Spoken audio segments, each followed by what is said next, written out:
नमस्कार विद्यार्थी मित्रांनो, मी हर्षल देवरे आजच्या व्हिडिओ लेक्चरमध्ये आपले स्वागत करत आहे। आज आपल्याला बघायचं आहे नवीन टॉपिक ब्लड रिलेशन। आता बऱ्याच क्वेश्चन पेपरमध्ये आपण बघणार तर आपल्याला MPSC, staff selection, WRD, JE सारख्या विविध एक्झाम मध्ये आपल्याला ब्लड रिलेशनचे हे प्रॉब्लेम आपण पाहिले आहेत।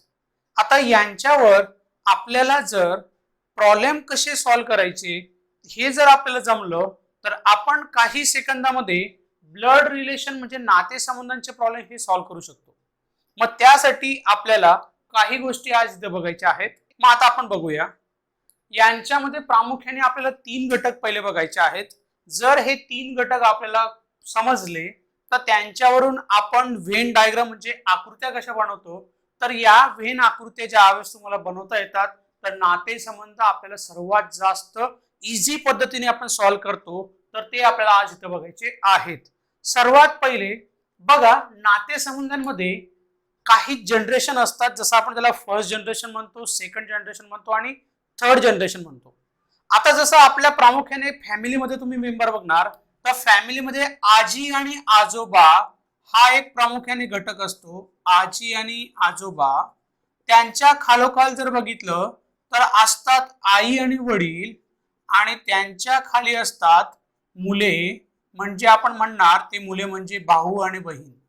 मग यांच्यामध्ये हा जो घटक असतो याला आपण फर्स्ट जनरेशन म्हणतो, याच्यामध्ये आपण सेकंड जनरेशन म्हणतो आणि सेकंड जनरेशन आपण थर्ड जनरेशन म्हणतो।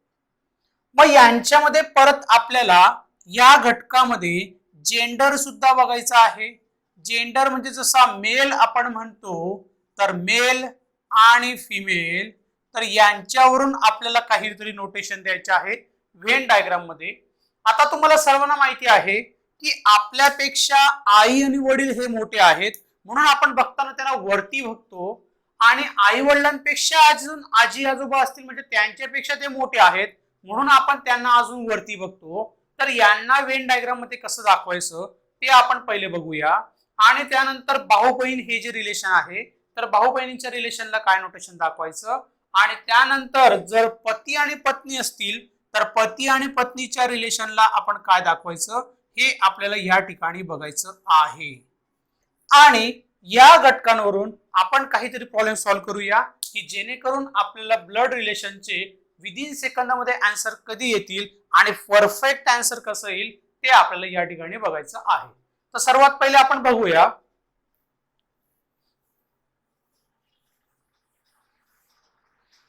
तर सर्वात पहिले आपण लिहूया, जर तुमचा कॅन्डिडेट मेल असेल तर आपण त्याला म्हणतो एम नोटेशन त्याला देतो आपण। मेल कॅन्डिडेट असेल तर तुम्ही त्याला एम नोटेशन देणार, एम किंवा त्याला चौकोनी बॉक्स तुम्ही देऊ शकतात। जर फिमेल असेल तर त्याला आपण म्हणतो एफ आणि त्याला काही वेळा आपण गोल देऊ शकतो। आणि जर कॅनॉट बी डिफाइंड म्हणजे ते मी सांगू शकत नाही, कॅनॉट बी डिफाइंड, तर त्याला आपण असा छोटासा झिरो लिहितो। आता कॅनॉट बी डिफाइंड म्हणजे काय, तर तो व्यक्ती मेल आहे किंवा फिमेल आहे हे मला सांगता येत नाही आहे, म्हणून आपण त्याला म्हणतो कॅनॉट बी डिफाइंड, म्हणून आपण त्याला छोटासा झिरो लिहितो। आता याच्यामध्ये नोटेशन तुम्ही एक तर मेल वापरा, एक तर फिमेल वापरा, एक तर चौकोनी बॉक्स आणि गोल बॉक्स वापरू शकतात। दोघांपैकी आपण कुठलाही बॉक्स याला वापरू शकतो। आता यांच्यामध्ये आपण प्रामुख्याने तीन घटक बघणार आहेत। तीन घटकांपैकी पहिले आई आणि वडील, ते आपण पहिले बघूया। आई आणि वडील, आता लक्षात घ्या, आई आणि वडील मला दाखवायचे आहेत। जर मी तुम्हाला वाक्य म्हटलं तर वाक्य म्हणताना पहिले लक्षात घ्या, आई आणि वडील दाखवायचे असतील तर असा बाण दाखवला जातो। आई आणि वडील असा बाण का दाखवतात, तर मी या ठिकाणी म्हटलं ए ही बी ची आई आहे, ए ही बी ची आई आहे। या वाक्यामध्ये आपल्याला नोटेशन दाखवायचं आहे। नोटेशन कसं दाखवणार ते नीट बघा। ए कोण, ए ही कोणाची आहे, बी ची आई आहे। मग बी आपण या ठिकाणी लिहिला आणि बी ची आई कोण आहे तर ए आहे।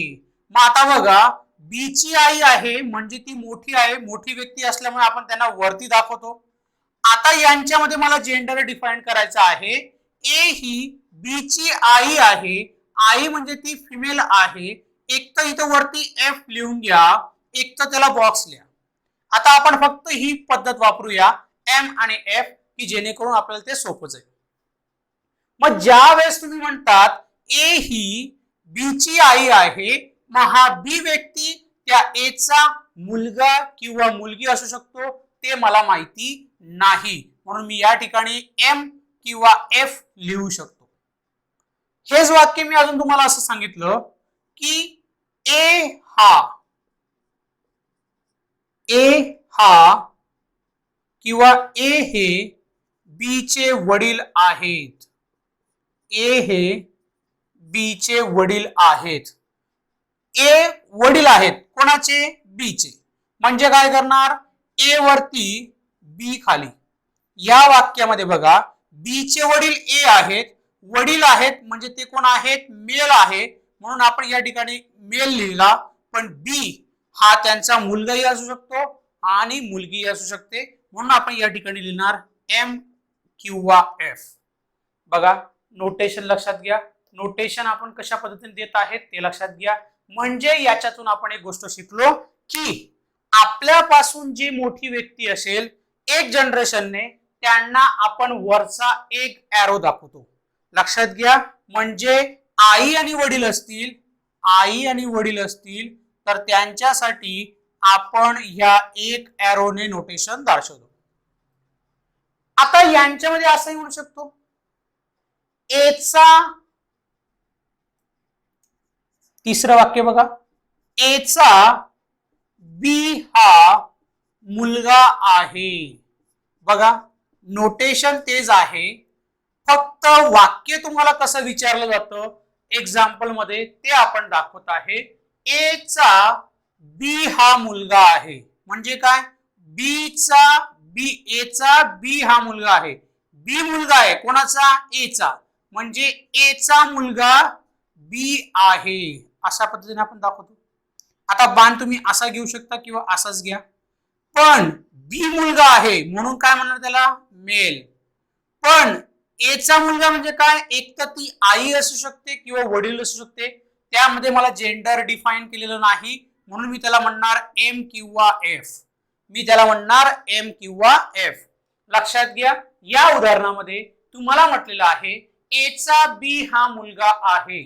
एचा बी मुलगा आहे म्हणून आपण त्याचं जेंडर लिहिलं एम. ए कोण आहे? एक तर त्याची आई असू शकते किंवा त्याचे वडील असू शकतात. या पद्धतीने आपण जे वापरला आहे आई वडिलांसाठी, ते एक जनरेशनने आहेत म्हणजे वरचे आहेत, म्हणून आपण त्या ठिकाणी हे जनरेशन वापरलेलं आहे. नंतर जर आता मी तुम्हाला म्हटलं की आपण भाऊ आणि बहिणीचं नोटेशन दाखवूया. भाऊ आणि बहिणीसाठी जर भाऊ आणि बहिणीचं नातं असेल तर त्यांच्यामध्ये काय करणार? आता लक्षात घ्या, जर आपलं फॅमिली म्हटलं तर फॅमिलीमध्ये सर्वात पहिले आई वडील आले. आई वडिलांशी आपलं नातं काय? मी ते तुम्हाला दाखवलं. आता आपण भाऊ आणि बहिणींचं नातं बघूया. मी तुम्हाला भाऊ आणि बहिणींचं नातं दाखवत आहे. तर भाऊ आणि बहिणींचं नातं हे आपण कसं नोटेट करायचं? तर भाऊ आणि बहीण असतील तर आपण त्याला इक्वलने दाखवतो. कशाने दाखवतो? इक्वलने दाखवतो. मग काय कसं दाखवलं जातं? तर वाक्य रचना बघा. तुम्हाला क्वेश्चन मध्ये अशीच रचना असते आणि त्याच्यावरून आपण त्यांचं नोटेशन काढतो. ए हा बी चा भाऊ आहे. ए हा बी चा भाऊ आहे. कोण? ए. ए भाऊ कोणाचा आहे? बी चा. मग भाऊ कोण? ए म्हणजे काय? मेल. मग बी तुम्हाला जाणताय का? बी कोण आहे? बी एक तर त्याचा भाऊ असू शकतो किंवा बहीण असू शकते. म्हणजे मेल किंवा फिमेल मला नोटेशन दाखवलेलं नाही, मला ते सांगता येणार नाही की बी मेल आहे का फिमेल आहे, पण त्याला नोटेशन आपण या पद्धतीने दाखवतो. क्लिअर आहे सर्वांना? क्लिअर आहे? पुढचं बघा. मी वाक्य परत चेंज केलं. ए ही बी ची बहीण आहे. काय येईल? काय येईल आता? बघा वाक्य. ए ही बी ची बहीण आहे. कोण? ए. कोणाची बहीण आहे? बी ची. मग आता इथं म्हणणार भाऊ बहीण असल्यामुळे आपण ए बरोबर बी लिहिलं आहे, पण ए काय आहे, बहीण आहे म्हणजे काय, फिमेल, पण कोणाची, बी ची. पण बी कोण आहे, नोटेशन मला माहिती का, मला मेन्शन केलेलं नाही, म्हणून मी काय लिहिणार, एफ किंवा एफ. या पद्धतीने याची आपण ही आकृती किंवा डायग्राम आपण काढू शकतो. या क्वेश्चन मध्ये असंही तुम्हाला विचारलं होतं, त्याच्यात तुम्हाला म्हटलं होतं ए व बी दोघी भावंडे आहेत. काय येईल, काय येईल या वाक्यामध्ये, बोला. ए व बी दोघी भावंडे आहेत. आता तुम्ही म्हणत असणार की भाऊ आणि बहीण, तर हे दोन सारखे आहेत आणि हा वेगळा आहे. तर लक्षात घ्या, भाऊ आणि बहीणचे हे दोन विचारण्याची पद्धत अशी आहे, ही सुद्धा एक पद्धत आहे. तर याच्यामध्ये काय येईल ते नीट बघा. ए व बी दोघी भावंडे आहेत म्हणजे ए बरोबर बी, पण दोघी भावंडे हे भाऊ भाऊ असू शकतात, बहिणी बहिणी असू शकतात, पण त्या ठिकाणी भावंडे असल्यामुळे त्यांचं मला जेंडर त्यांनी मेन्शन केलेलं नाही, म्हणून मी म्हणेल ए हा एक तर मेल असेल एक तर फिमेल असेल, बी हा एक तर मेल असेल एक तर फिमेल असेल. या पद्धतीने आपण भाऊ आणि बहीण ज्यावेळेस वापरणार त्यावेळेस त्यांना इक्वल नोटेशन दाखवणार. भाऊ आणि बहीण यांच्या रिलेशनसाठी आपण वापरत आहे नोटेशन इक्वलचं. त्यानंतर जर पती आणि पत्नी यांचं रिलेशन तुम्हाला दाखवायचं असेल तर काय करावं लागेल, बघा व्यवस्थित. आता पती आणि पत्नी यांचं आपण जर रिलेशन म्हटलं तर त्याच्यामध्ये दोन गोष्टी दाखवल्या जातात, त्या तुम्हाला चांगल्या माहिती आहे. पती आणि पत्नी म्हणजे पती म्हणजे भारत आणि पत्नी म्हणजे पाकिस्तान, असं नोटेशन जे आपण त्याला देतो. तर पती आणि पत्नीच्या या नात्यामध्ये आपण वापरतो बॉक्सिंग, म्हणजे चुकीचे, म्हणजे हा याला बॉक्स मारतो आणि हा ही याला बॉक्स मारते, याला म्हणतात बॉक्सिंग. याला नोटेशन लक्षात राहू द्या, चुकीची फुली म्हणजे आपण त्याला बॉक्सिंग म्हणतो. पती म्हणजे भारत आणि पत्नी म्हणजे पाकिस्तान. आता यांचं रिलेशन आपल्याला व्हेन डायग्राम मध्ये दाखवायचं असेल आकृती सहाय्याने, तर कसं दाखवणार. मी म्हटलं ए ही बी ची पत्नी आहे, ए ही बी ची पत्नी आहे. तर कोण आहे, ए ही पत्नी आहे कोणाची, बी ची. मग मी म्हटलं ए गुणिले बी, क्रॉस का केलं, तर त्यांचं रिलेशन काय आहे, तर पती पत्नीचं रिलेशन आहे. मग ए ही काय आहे, पत्नी आहे, म्हणजे त्याला काय म्हणणार, फिमेल. आता हा काय असेल, ए ही फिमेल असेल तर बी हा फिमेल राहू शकत नाही, म्हणजे तो काय असेल, एम आहे. या नातेसंबंधामध्ये तरी फिमेल येणार नाही, मग ते तुम्ही बघा. तर याच्यावरून आपण यांची व्हेन डायग्राम बघलेली आहे. जर हे समजलं असेल तर दुसरं वाक्य असंही तुम्हाला विचारू शकतात, ए हा बी चा पती आहे. वाक्यरचना नीट लक्षात घ्या, ए हा बी चा पती आहे. मग आता बघा, ए पती आहे बी चा, म्हणजेच पती पत्नीचं रिलेशन म्हणजे बॉक्सिंग. आता याच्यामध्ये तुम्हाला म्हटलंय ए हा पती आहे म्हणजे एम म्हणजे मेल आहे, बी कोण असेल, फिमेल.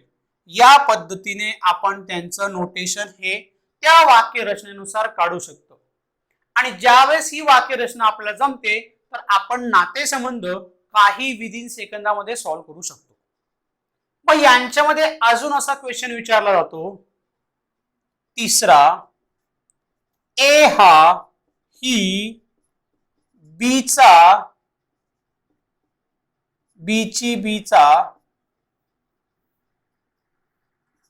नवरा बायको आहे.